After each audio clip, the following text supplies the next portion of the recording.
Olá, gente, tudo bem? Estamos aqui mais uma vez para uma aula de História do primeiro ano da Escola Doutor Birajara do Ceará. Dessa vez nós vamos fazer a correção da atividade da aula 4, que tem como tema a Grécia Antiga. Ok? Então nós vamos pegar aqui nosso formulário, atividade de História sobre a Grécia Antiga, que foi da aula passada, e nós vamos então fazer a correção dessas questões. Tudo bem? Então vamos lá.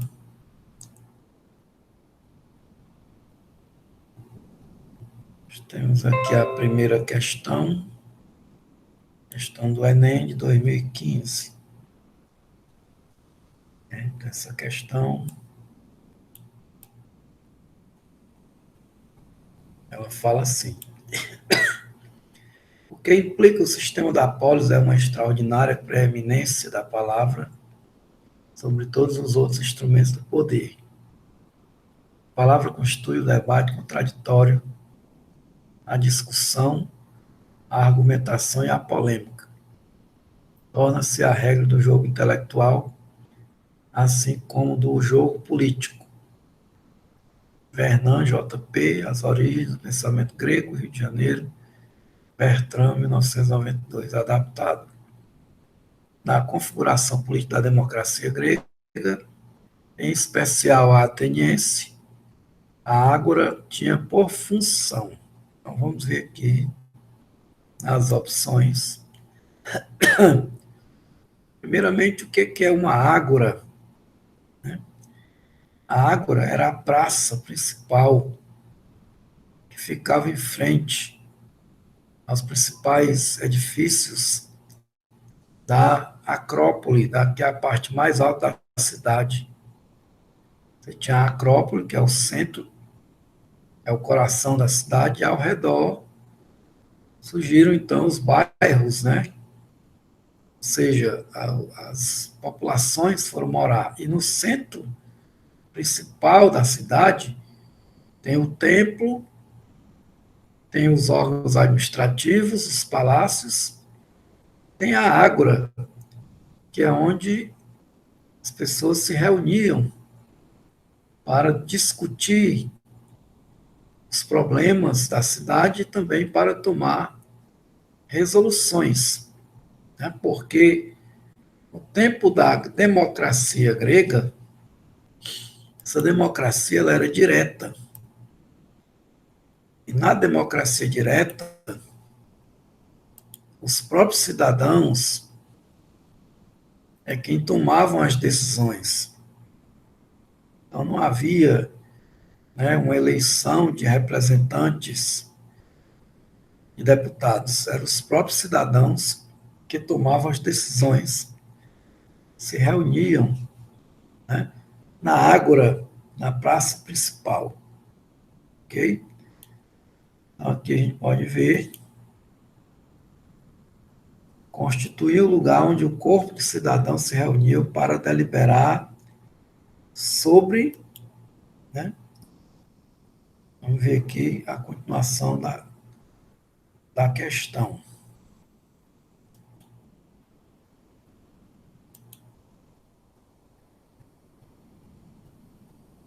Sobre os assuntos pertinentes, né, à população, aos interesses dos cidadãos. Ok? Aos interesses dos cidadãos. E quem eram os cidadãos? Era todo mundo? Não. Cidadãos eram apenas uma parcela da população. Né? Porque a população da cidade de Atenas, que onde esse modelo foi implantado, tinha de 350 a 400 mil habitantes. Então, a quantidade que tinha direitos como cidadãos era apenas 10%. Então, de 35 a 40 mil habitantes. Por que apenas 10%? Porque tinha que ser homem, sexo masculino e maior de idade. que tinha direitos e deveres, tinham direitos políticos, né? Não podia ser nem mulheres, nem menores de idade, nem estrangeiros e nem escravos. Então, excluindo todas essas pessoas, só ficava 10%. Esses 10% que formavam os cidadãos, não importava qual era a classe deles, se era rico, se era médio, né? Não importava também a ocupação dele, contanto que ele fosse considerado cidadão. E aí ele teria poder de igualdade junto com os outros para decidir, para deliberar.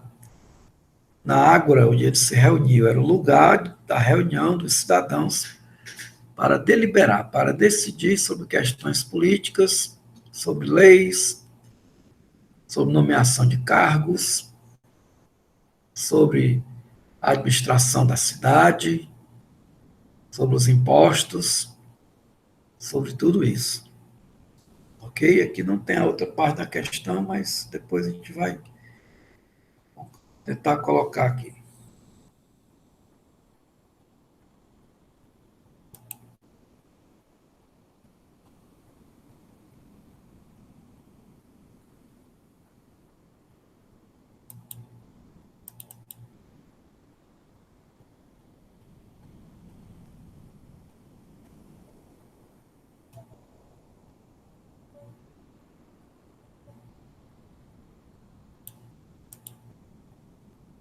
Então, na primeira questão, nós temos a letra C como resposta. Resposta correta, alternativa C. Então, vamos aqui para a segunda questão. A segunda questão fala sobre os períodos da Grécia Antiga, da história da Grécia Antiga. Diz aqui que são 4 períodos, que vai do século XX ao século IV a.C. São eles pré-homérico, homérico, arcaico e clássico. Teria um quinto período helenístico, mas esse período ele não mais faz parte da história da Grécia, digamos assim, da Grécia naturalmente, originalmente, porque ele vai ser marcado pelo domínio dos macedônios sobre a Grécia. Então, na história da Grécia, somente a Grécia, são 4 períodos. Esse quinto período helenístico já é depois que a Grécia é dominada por Filipe II da Macedônia, e aí vai fazer parte do império de Alexandre o Grande, que era filho do Filipe. Filipe conquista a Grécia, quando ele morre, o filho dele, que é o Alexandre, ele assume o controle, conquista outros países, outras regiões e forma o Grande Império, né? O Império de Alexandre. Ok? Então, pré-homérico, homérico, arcaico e clássico. Pré-homérico está relacionado à origem da civilização grega, ou seja, ele é anterior à época de Homero. Homero, ele seria um escritor, um poeta, que ele foi atribuído a ele a autoria de 2 poemas, a Ilíada e a Odisseia, que narra a história dos gregos, né? E tem como tema principal, né, na Odisseia, a Guerra de Troia, que envolveu gregos e troianos. E a Ilíada é a aventura do herói Ulisses na sua volta, né, para casa. Ilíada e a Odisseia. Conta a história do povo grego e tem a ver também com a Guerra de Troia. Ok? Na realidade, a Ilíada é a Guerra de Troia e a Odisseia é a volta do Odisseu, que é Ulisses, após a guerra acabar. Essa guerra durou 10 anos e o grande herói foi Ulisses. Ele era grego, né? Essa guerra ela teria começado devido ao rapto de Helena. Helena era esposa de Menelau, e Menelau era irmão de Agamenon, que era um dos reis poderosos da Grécia. Né? A Grécia era dividida em cidades, cada cidade tinha o seu próprio rei. E o Agamenon, ele vinha tentando destruir Troia e não conseguia, porque Troia era uma cidade bem fortificada e tinha bons guerreiros, como Heitor, grande guerreiro, né? E aí então, o irmão do Heitor, Paris, ele raptou Helena. Na realidade, ele foi para uma festa para celebrar a paz, a amizade entre Troia e a Grécia. Só que nessa festa ele se encantou pela Helena. Menelau estava bêbado, embriagado, e envolvido com outras mulheres, então ele fugiu com a mulher do Menelau. Isso aí provocou uma guerra. Na realidade, foi o pretexto que o irmão dele, o Agamenon, queria para conquistar Troia. Ele queria conquistar a cidade de Troia, mas ele não tinha um motivo. E o rapto da mulher do irmão dele foi o motivo que ele usou para atacar Troia. Só que não foi fácil. Foi uma guerra que durou 10 anos. E aí lá se destacaram muitos heróis. Por isso que o período homérico ele é cheio de heróis, de semideuses. Né? E o herói que se destacou na guerra de Troia foi o Aquiles, que ele era praticamente imortal. Ele só podia morrer se ele fosse atingido no calcanhar. E realmente isso aconteceu.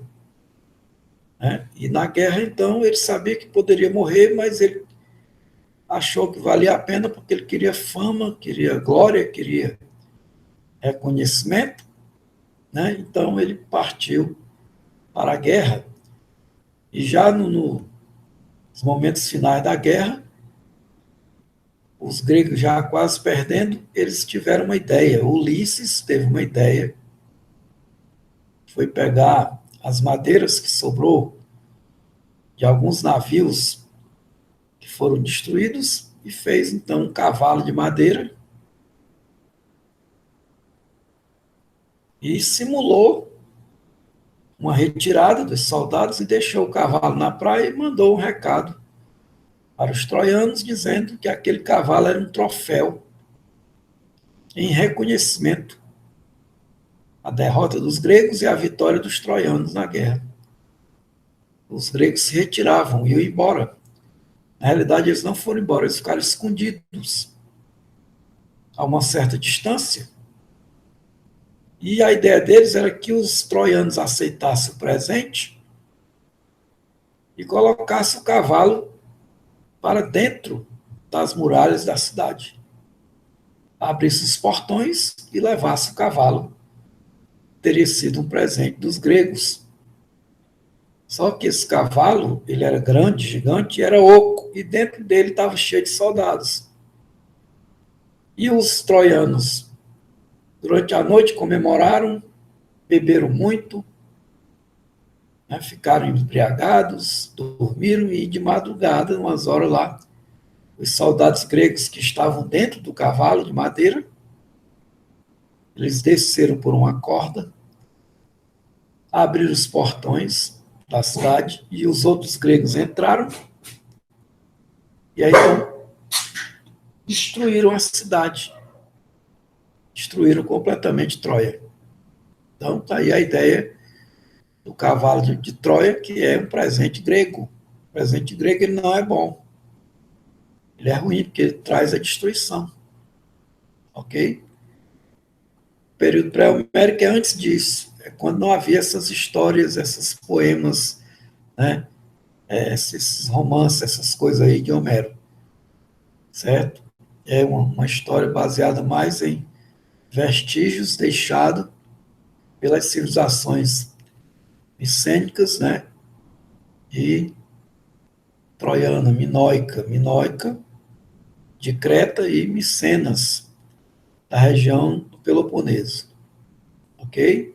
E o pré-homérico diz respeito à chegada dos povos aqueus, jônios, dórios e eólios, que vão formar a população da Grécia Antiga, a civilização grega. O período arcaico seria o período do surgimento das cidades-estado, da polis, né, das polis, e o início da organização política, social, econômica. E o período clássico é o apogeu, é o auge do desenvolvimento, principalmente de Atenas, que se torna uma cidade bela, embelezada com o dinheiro, né,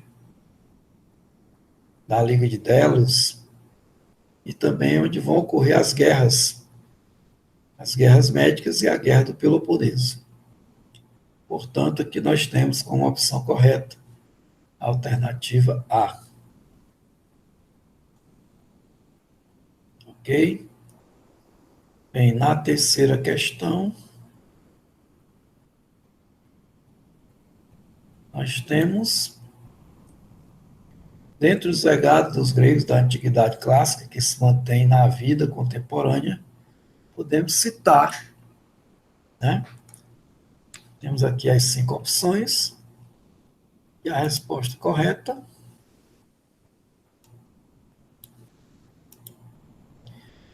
é a letra B, né? Porque na letra A diz assim, a concepção de democracia com a participação do voto universal. Não. Né? A democracia grega ela não era baseada no voto de todos. O voto universal é de todos, que tem, né, que é maior de idade, tem direitos políticos, inclusive mulheres, né, e outras categorias. Lá não era assim. Era democracia direta. Ninguém votava em ninguém. Eles mesmos se reuniam numa praça e governavam a cidade. Letra B, a promoção do espírito de confraternização por intermédio do esporte e dos jogos, certo? Porque os gregos, eles foram os criadores das Olimpíadas, que eram jogos para homenagear os deuses do Olimpo, que eles acreditavam nos deuses que moravam no Monte Olimpo.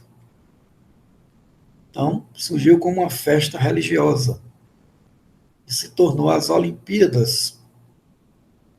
Né? No sentido moderno, as Olimpíadas elas são jogos que promovem a confraternização dos povos, a união, a paz, né? Nos continentes, nos países, uma forma de se confraternizar, mas é inspirado no modelo antigo lá da Grécia, né? Que era exatamente aquele espírito de se confraternizar. Na Grécia, eles levavam tão a sério as Olimpíadas, esses Jogos Olímpicos, que as cidades gregas, às vezes, estavam em guerra uma com a outra. Mas quando chegava a época dos Jogos, elas paravam a guerra, faziam a paz e iam participar dos Jogos, sem ninguém trapacear ninguém, com honestidade, com respeito. Parecia que nem eram inimigos. Quando os Jogos acabavam, eles voltavam a guerrear, do ponto que eles tinham parado. Então era um negócio assim meio maluco. Mas os jogos eram algo assim, né, que superava tudo. Até as guerras. Certo?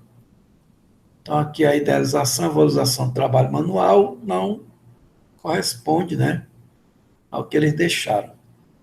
Valores artísticos é a expressão do mundo religioso cristão. Não, nesse tempo o cristianismo ainda não tinha sido divulgado para a Grécia, né? Só na época de Cristo. Depois de Cristo, que nós estamos falando do período antes de Cristo. Planejamento urbanístico segundo padrões das cidades acrópolis. Não, na realidade, as cidades acrópolis elas não eram padrão, nem todas tinham esse modelo.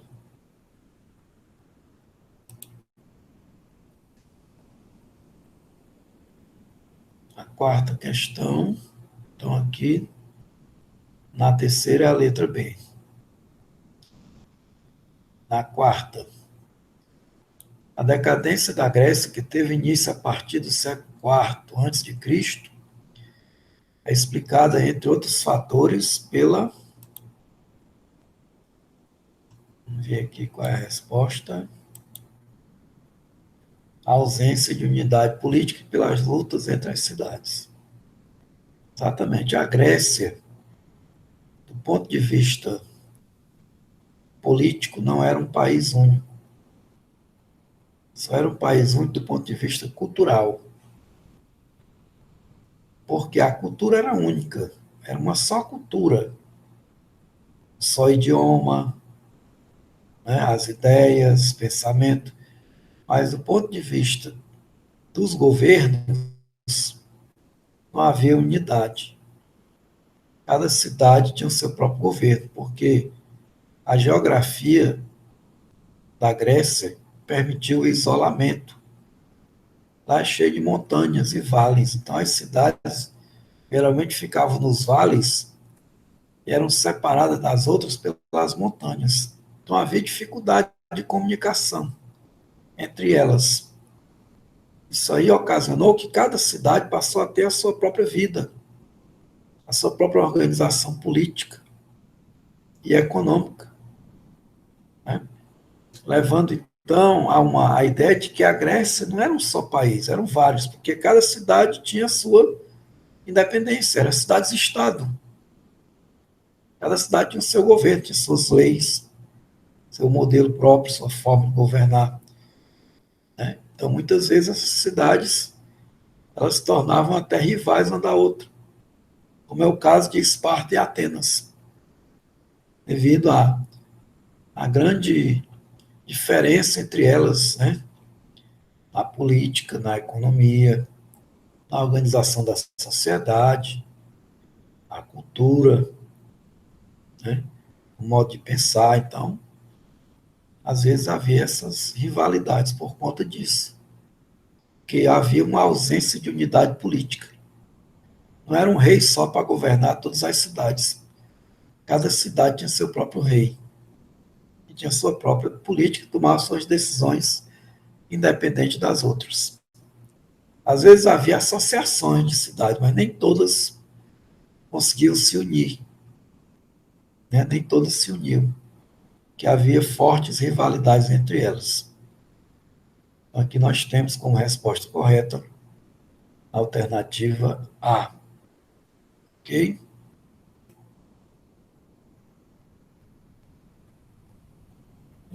E agora na quinta questão, fala a respeito da Liga de Delos.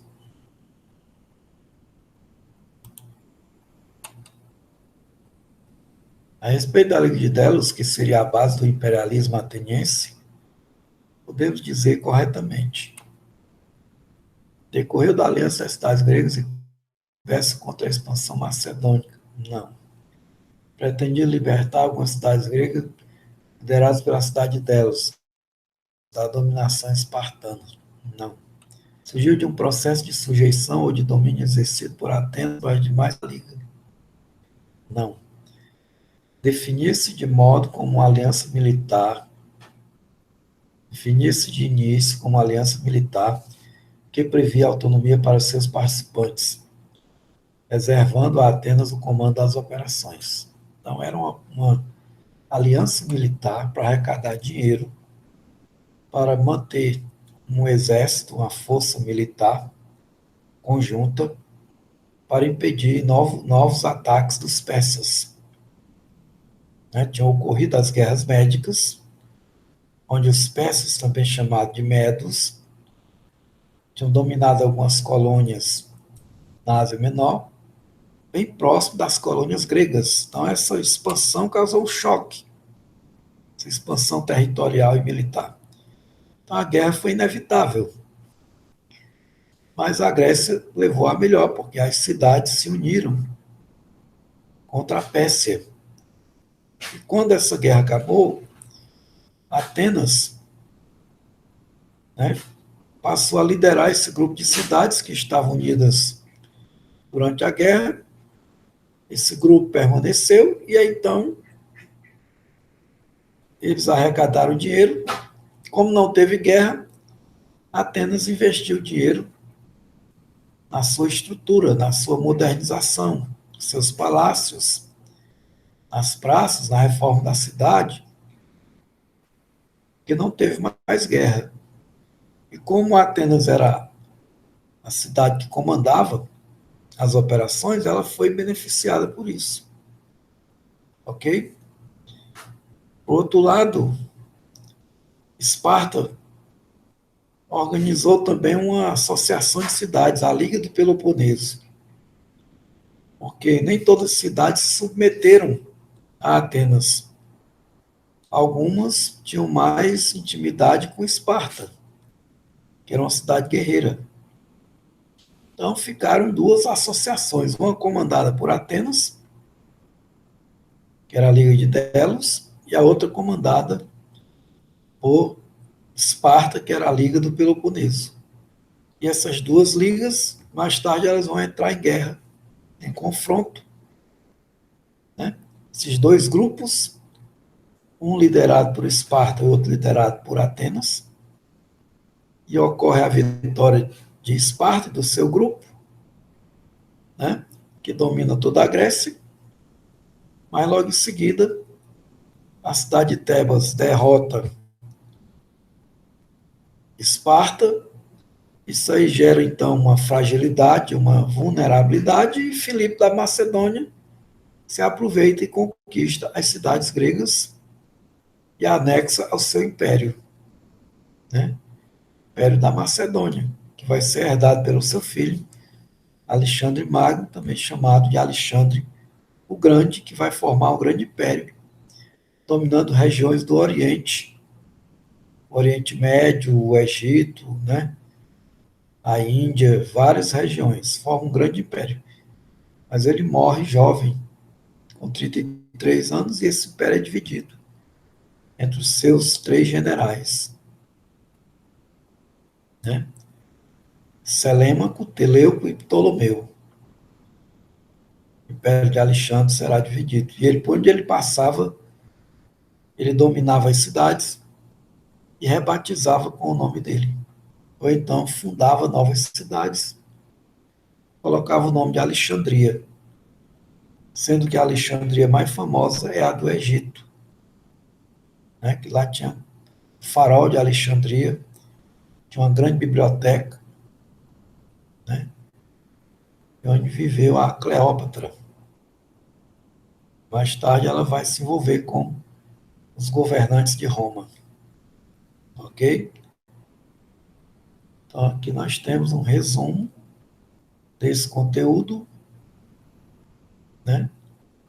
E eu quero agradecer aqui a vocês pela paciência, pela atenção,